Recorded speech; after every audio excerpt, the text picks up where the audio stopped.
البرد هنا مش زي البرد اللي كنت بسمع عنه في القصص والحكايات.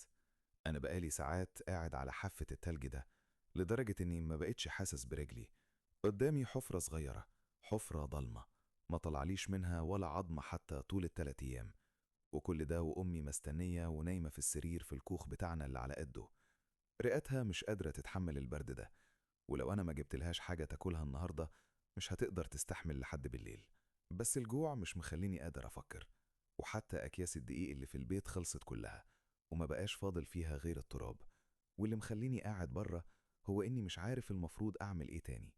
بالنسبة لي يمكن الأحسن إن التلج يموتني بدل ما أقعد أتفرج عليها وهي بتموت. مفيش حاجة هنا باين عليها إنها فيها روح، مفيش أي حاجة بتتحرك. بقومت واخد العصاية وبضرب بيها طرف الحفرة علشان أشوف إذا كنت هقدر أطلع حاجة ولا لأ. لكن بدل ما يطلع لي سمك بلاقي حاجة تانية.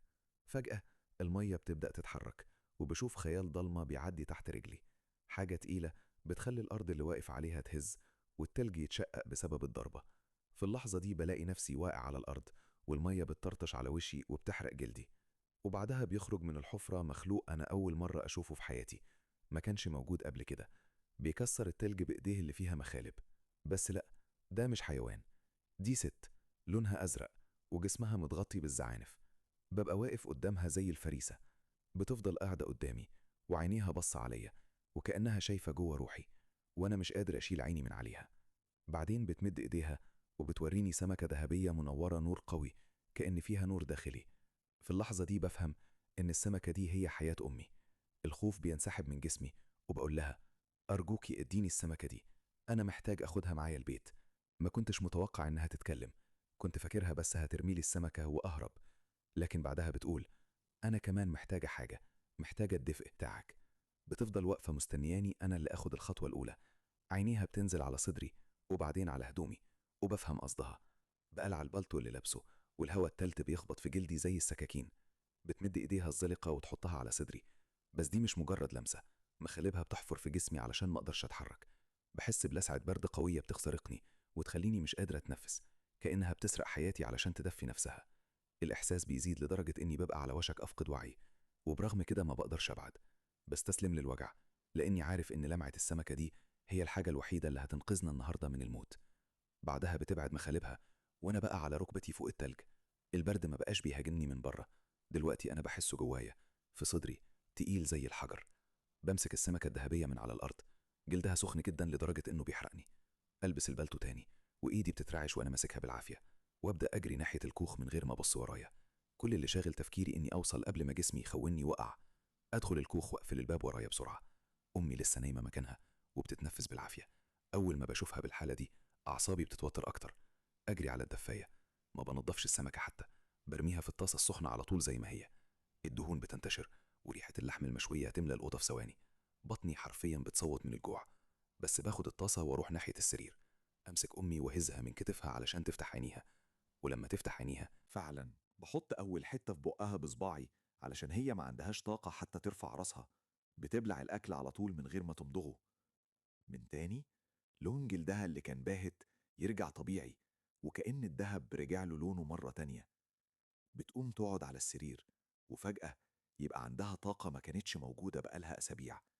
تاخد الطاسة من إيدي علشان تاكل الباقي، وأنا بقف في مكاني أتفرج عليها وهي بتاكل السمكة بسرعة مرعوبة، كأن المرض بيختفي قدامي. وبعد ما تخلص تقع من التعب مرة واحدة وتنام نوم عميق، كأنها ما نامتش بقالها سنين. وأنا أقعد قدام النار أحاول أدفى، بحط إيدي قريب من اللهب علشان أحس بالدفى، وأشوف الخشب وهو بيتحرق وجلدي بيحمر، بس مش حاسس بأي حاجة. الدفى ما بيدخلش جوايا. أفرق إيدي وأنا ببص حواليا، وبعدين أقعد في مكاني أتفرج عليها وهي نايمة. مع الفجر تقوم من على السرير كأنها خفت خالص، وتتحرك في البيت ولا كأنها كانت تعبانة. لكن وقت الظهر وهي بتكنس تكح جامد وتبدأ تتعب، وتحاول تسند نفسها على عصاية المكنسة. أجري عليها علشان أمسكها وألاحظ إن الحمى رجعت. تبصلي بخوف والدواء يكون خلص. ما بحتاجش أفكر كتير، أمسك العصاية وأرجع تاني للتلج، وأقعد عند نفس الحفرة. المية تكون اتجمدت كاني بالليل، فاستخدم العصاية علشان أكسر طبقة التلج. أضرب جامد لحد ما المية الغامقة تظهر مرة تانية. مش بحتاج أستنى، أول ما السطح يتكسر هي تخرج على طول، وتحط دراعها على طرف الحفرة كأنها كانت مستنياني، بس المرة دي ما يكونش معاها سمكة في إيديها. أزعق لها وأقول إني محتاج سمكة تانية لأن الحمى رجعت. تبصلي من غير ما تحرك عضلة في وشها وتقول بصوت عميق: أنا ما بقتش محتاجة الحرارة تاني.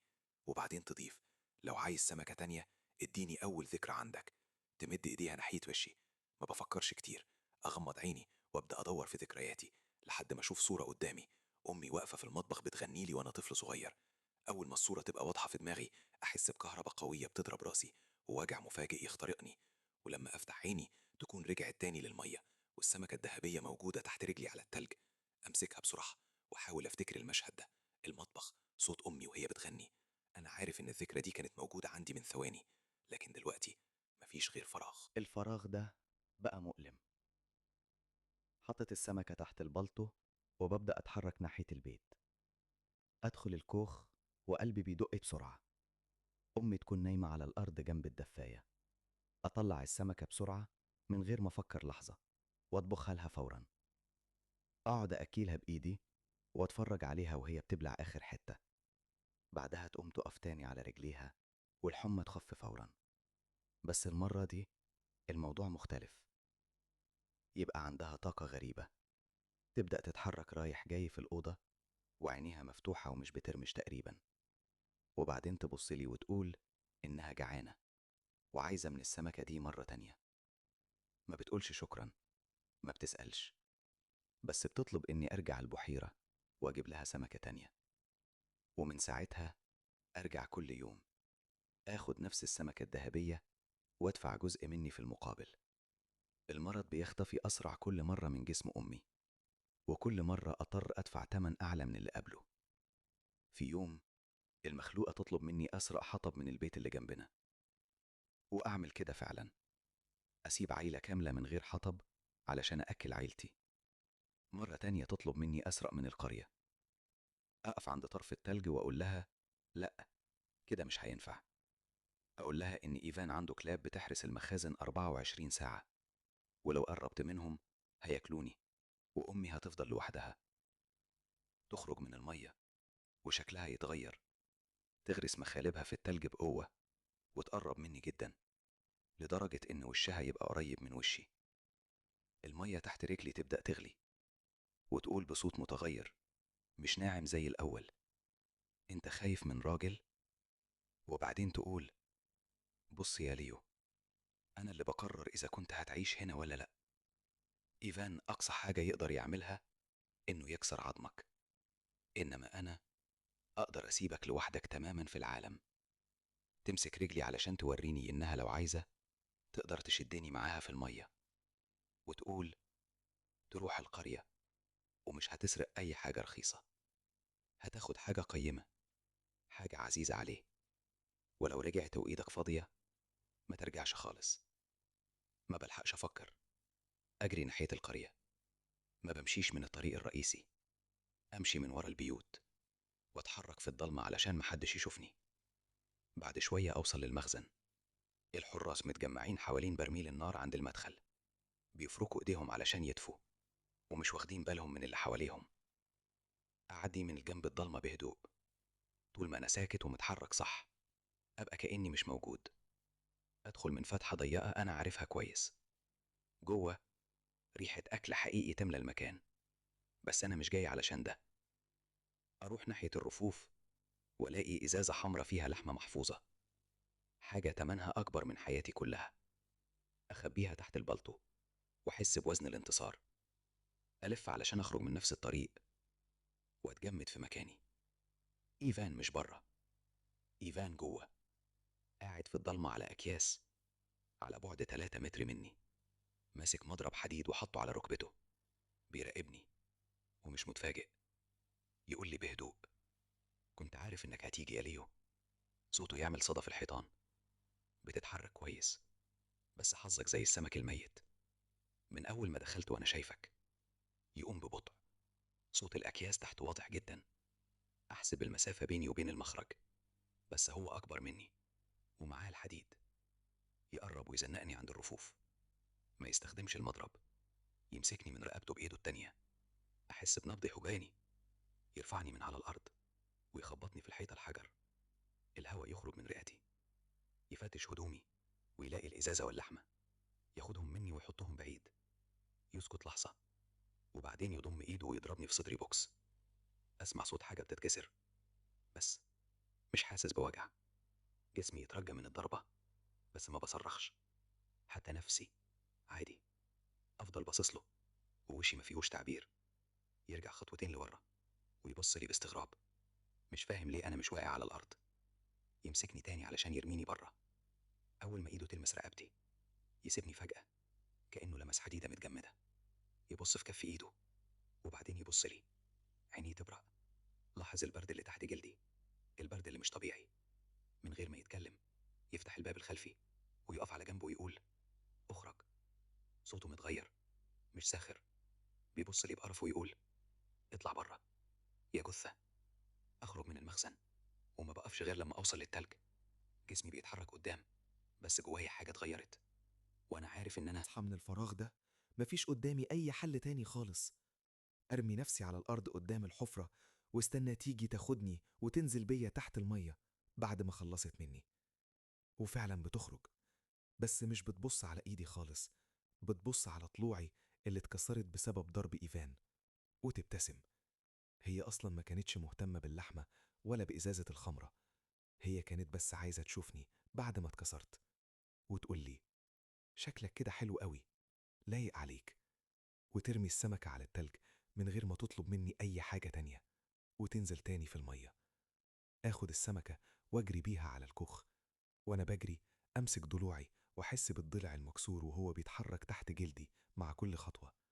المفروض يكون بيوجعني بس أنا مش حاسس بحاجة، كأني بلمس جسم حد غريب. أدخل الكوخ وأحط السمكة في الزيت على طول. أمي ما بتسألنيش ليه هدومي متقطعة ولا ليه أنا متعور، عينيها بتكون على الطاسة وبس. تاكل السمكة بإيديها وصوابعها بتتزحلق من الدهون، وأنا واقف في الضلمة بفكر في كره إيفان وبتفرج عليها وهي بتتحول لحاجة ما بتفكرش غير في الأكل. تنظف بقها وتنام بعدها على طول، تشخر كأن في مية مالية صدرها. سخونة السمكة تخليها تعرق وهي نايمة، فتزق البطانية القديمة اللي مغطية بيها. أقرب علشان أغطيها تاني وأتجمد في مكاني. بشرتها السمر اختفت، بدلها زعانف ناعمة تلمع واصلة لحد رجليها. ألمسها بطرف صوابعي، باردة وناشفة. أتأكد إنها زعانف فعلا، لونها أزرق زي اللي بيطلع من البحيرة.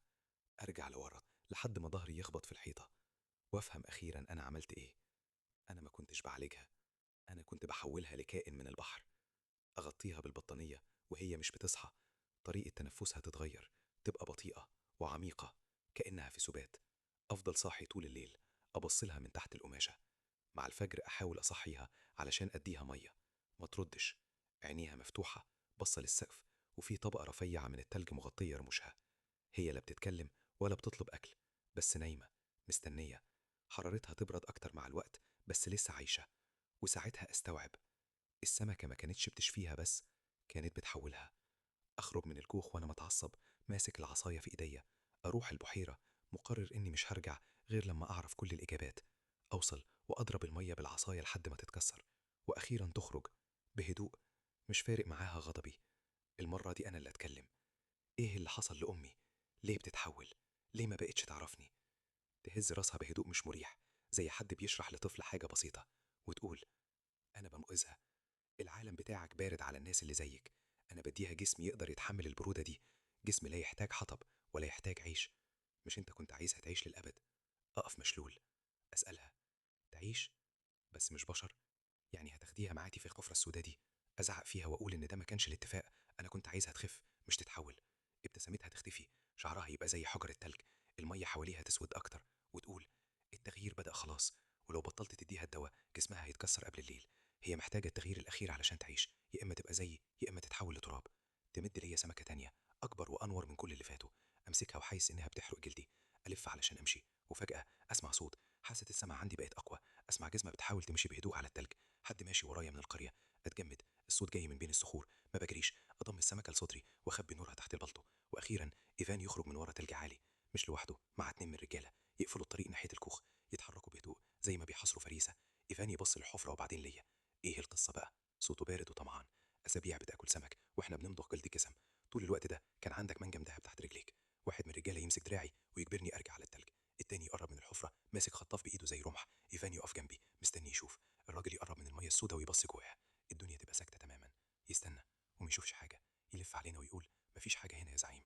وفجاه ايد زرقاء تخرج من الميه، تمسكه من رقبته، تسحبه جوه الحفره، كل حاجه تحصل في لحظه، راسه تتخبط ورقبته يتسر ويختفي تحت السطح، الميه ترجع هاديه كأن مفيش حاجه حصلت.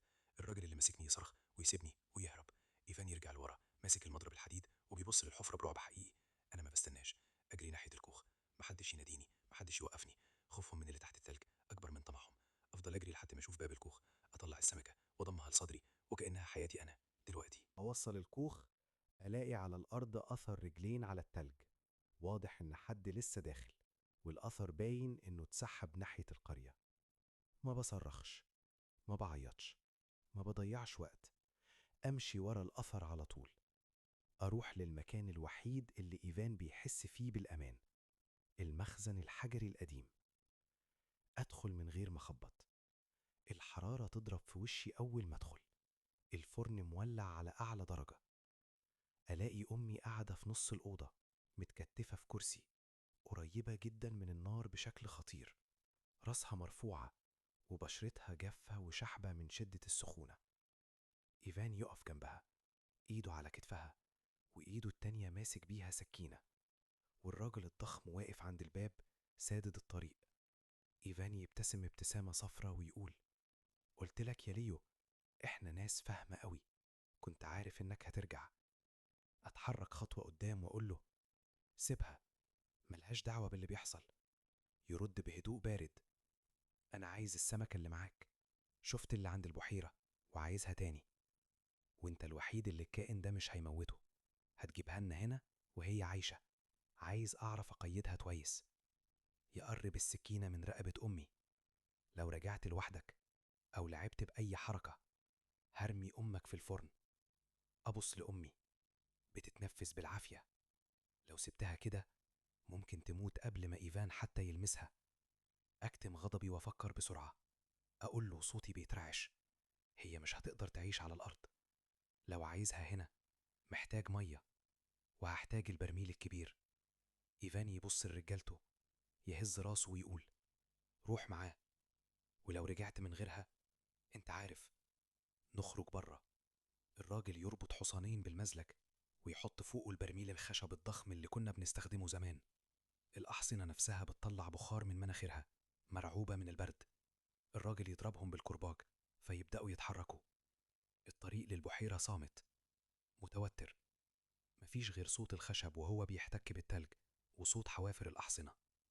نوصل للحفرة، الراجل يوقف الأحصنة ويرفع الخطاف عليا ويجبرني أقرب من الحفرة، أخبط على التلج وهي تخرج، تطلع بهدوء وسحرها مالي المكان، لكن في عينيها شر واضح.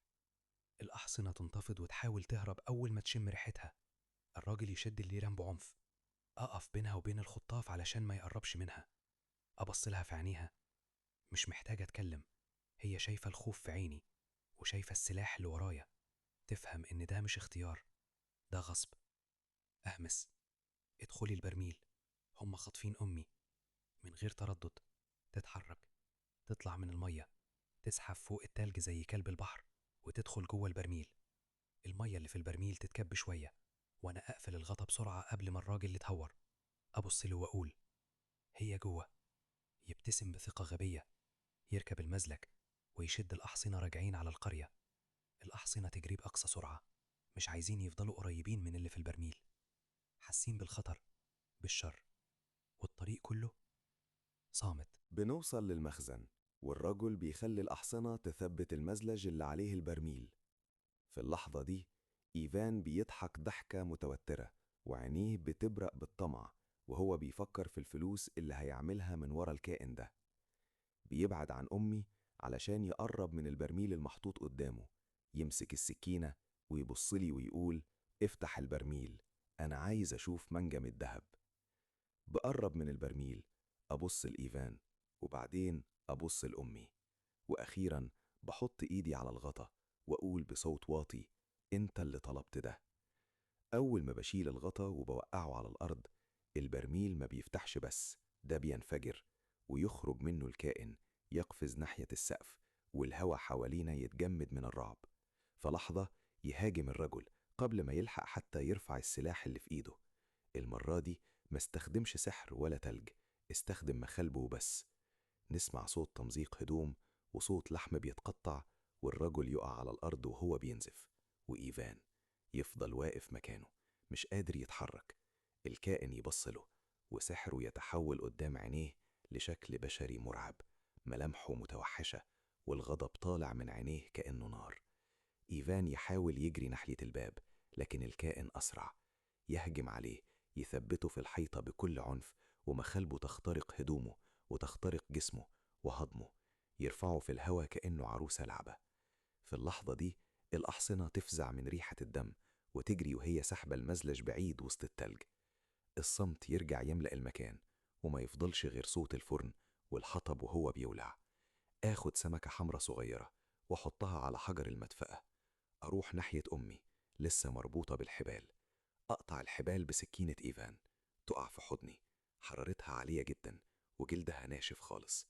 أهمس لها: أرجوكي ارجعي لي.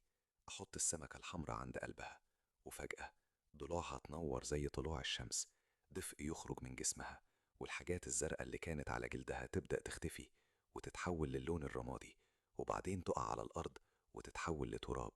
تحت كل ده بشرتها ترجع وردي من تاني، ناعمة وبشرية. تفتح عينيها، ترجع نظرتها الصافية زي زمان، تبصلي وتطبطب عليا بإيد بترتعش من التعب. التغيير اللي حصل لها ما كانش برد، كان خلاص شفاء.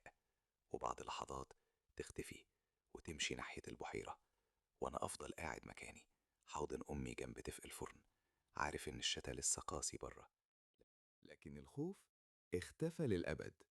ولحد هنا تنتهي أحداث قصتنا النهاردة. استنوني في فيديوهات وملخصات جديدة. سلام.